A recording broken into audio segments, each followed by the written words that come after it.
Institutions of learning are the backbone of this great nation. The youth are the future of our doctors, politicians, entertainers, and our armed forces. Each of these students starts here, in our schools.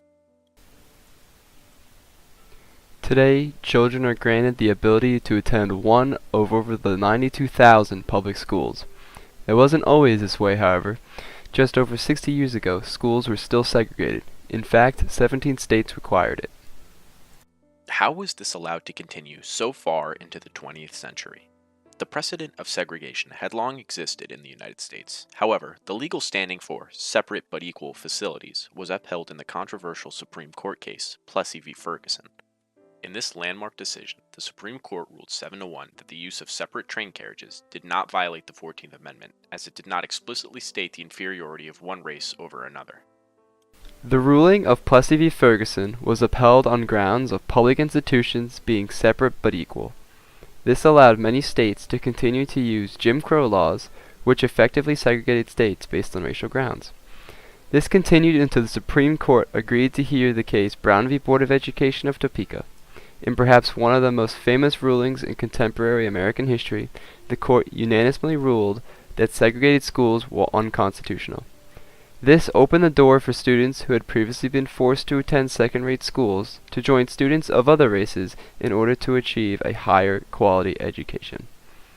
The facilities were not equal, nor were they adequate for a future world-renowned physicist.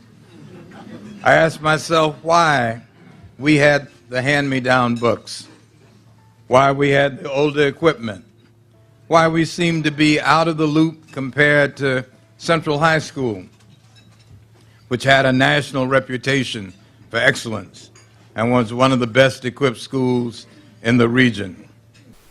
Despite this landmark ruling, the Supreme Court held no constitutional power in enforcing it. Schools across the country still were not equal. Many politicians publicly opposed the court's opinion. However, the largest protest against the ruling occurred in Arkansas at Little Rock Central High School. The Little Rock Nine were a group of 9 African American students who enrolled to Little Rock Central High School in 1957. On September 3, 1957, while approaching the school, the students were blocked by the Arkansas National Guard, who were there at the request of Governor Arbel Farbus. 3 weeks later, full-scale riots broke out in front of the school protesting the desegregation.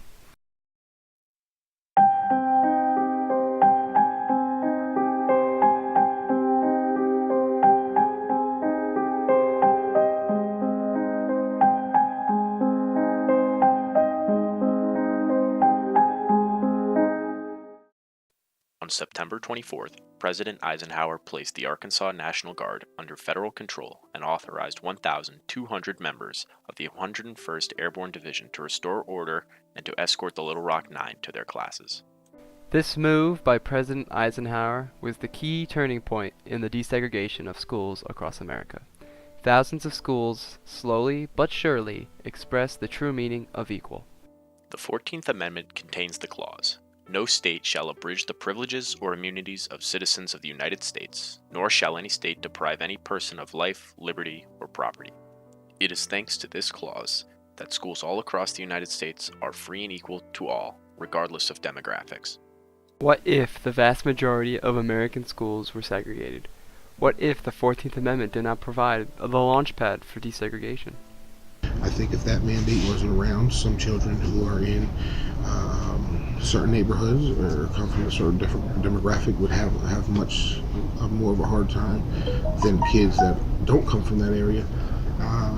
So I do believe some mandates are helpful to the district, and I think it keeps everybody on an equal playing field. While the 14th Amendment's goal was to establish citizenship across America, it has fulfilled something greater. Everyone, regardless of race, religion, or economic status, is able to achieve a quality education. Without this amendment, our society would be drastically different. If the 14th Amendment was non-existent, then children across the entire United States would have their education disrupted, to the point where our future politicians, doctors, and business leaders would not have the proper education needed. Only a select group of elites would have the education. And what is democratic about that? Every person deserves an education, not just an education, but a proper one.